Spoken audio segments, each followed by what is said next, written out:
That's what just fell out of the center of my blade. You're gonna wonder, where did those come from?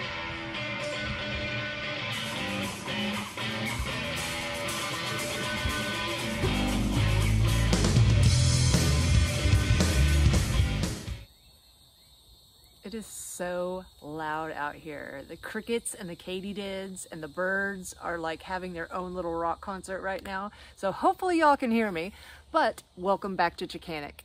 First off, I have to once again give a huge thank you. We just hit over 20,000 subscribers. That is amazing. Couldn't have done it without you. Thank you all so much. Hopefully I am saving you time, money, and frustration in the future. Thank you so much for tuning into this video, but do not miss the next video that I put out. I'm going to be doing a 20,000 subscriber appreciation video where I'm going to be giving back to you some swag from Briggs & Stratton, Echo, Oregon, some hats, gloves. So watch that video, give it a like. If you haven't yet, subscribe, leave a comment, and hopefully you can win. I'll hook you up. I'd like to wish everybody a happy 4th of July weekend. Here in America, we celebrate our independence, so you might hear some fireworks go off in the background and some dogs barking because of those fireworks, but we're just going to truck along with this video anyways. So as I've said in my previous videos, with over 2,000 pieces of equipment every year that come into my shop, I make these videos to show you the most common things, problems that we see that customers have. I want you to be able to fix it by yourself at home the simplest way possible. So one of the most common problems we see come into the shop with walk-behind mowers is blade issues. So today we're going to go over how to change your blade out, what is a blade adapter, and do you need to get another one, and how to find all the parts you need for this project. For this demonstration, I am using a Troy-Bilt 21-inch TB110 with a 550 series Briggs & Stratton on it.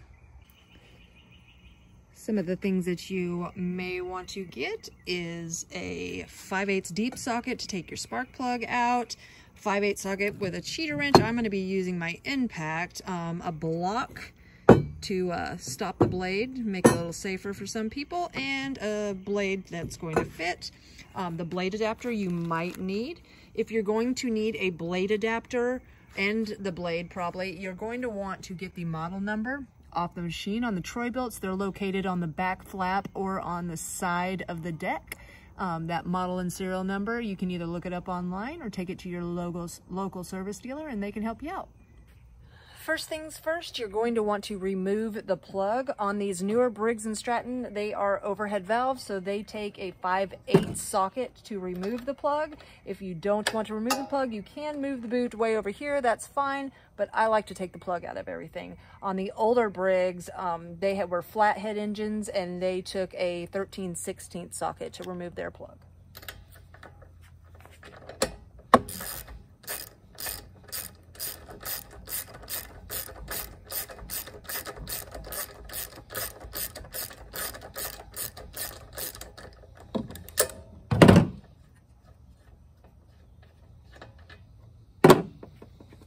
To get under the deck, there's only one way to tilt a lawnmower that's safe. If you tilt it over to the left or the right, the oil will leak out. It'll either leak into the muffler if you tilt it that way, and it'll cause it to smoke, which is not as bad as turning it to the left side towards the carburetor. It will leak oil through your breather tube into your carburetor, and you will have to clean your carburetor out. So the best way to do it is to tilt it back. So I'm going to put the handles back, and I'm going to mount something heavy on it so it doesn't move, so we can get under the deck.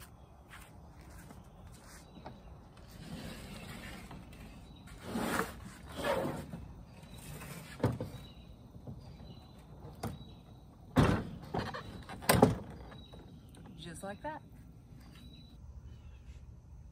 Now the reason I am changing my blade is because it's bent. Now from this angle you probably can't tell that it's bent, but if I show you here, the blade is above the bottom of the deck, but on the other side it is actually lower. So we're gonna change it out. So yes, I know a lot of you are just going to grab that blade real tight and it off and everything's hunky-dory, but some of us, we might be a little scared to do that. So to make it a little safer, we're going to get a block of wood. Your mulch cover door right here opens up. You're going to jam the wood down the back side of it and bring the blade around until it locks into place and can't move. That way, whenever you undo your bolt, it'll stay in place and won't spin around on you. So I've got my impact with my 5/8 socket, and we're going to remove the bolt.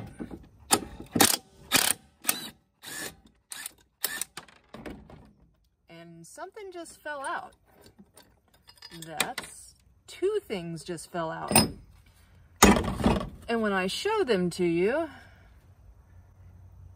that's what just fell out of the center of my blade. You're going to wonder, where did those come from? They actually broke off the little nipples. That's where they were on the blade adapter. So let's take the blade adapter off. We know that it's bad since part of it just broke off. And let's talk blade adapters. So in Arkansas, we grow rocks. And so when we hit something, thankfully, the manufacturers of these engines have made preventative measures to not destroy the engine when that happens. Your first line of defense is your blade just bending and you replacing the blade. Your second line of defense is your blade adapter. Now inside of these blade adapters, it has a keyway that goes into your crankshaft. This one actually still looks fine, but just like that one does.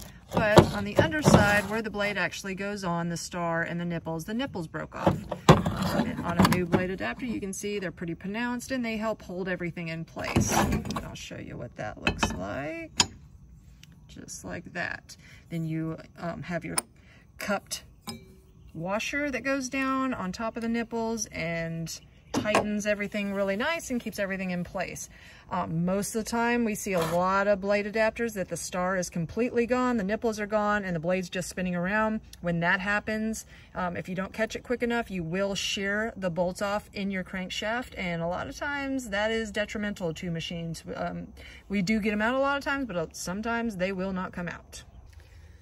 If you have a self-propel mower, a lot of times you will have a blade adapter that has a pulley attached to it.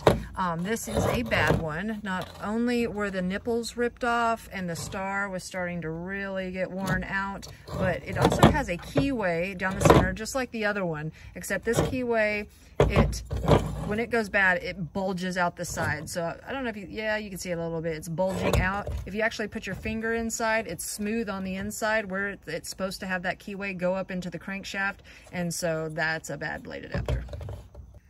So let's go ahead and install the new blade. First, you're going to put your blade adapter on. Next, you're going to put your blade on. Now make sure whenever you put your blade on, the ends that swoop up, they need to go up towards the mower because they throw the grass up. We get lots of mowers in with the blades upside down, and that's just another way to dig in the dirt and destroy your blade really quickly. So we're going to put the blade on. You've got it on the nipples and the star. Next, with this kit, it comes with a new washer. You can see it is a cupped washer, so it'll give that extra bit of pressure to keep your blade in place. We're going to make sure the nipples on this washer go in to the nipple slots on the blade, with the bulge part coming down. We're going to put the bolt back in, get it to go as much as we can with our finger until it's pretty tight, got everything finger tight in place. Now we're going to turn our blade to where it's locked in place against the piece of wood again, and we're going to tighten the bolt.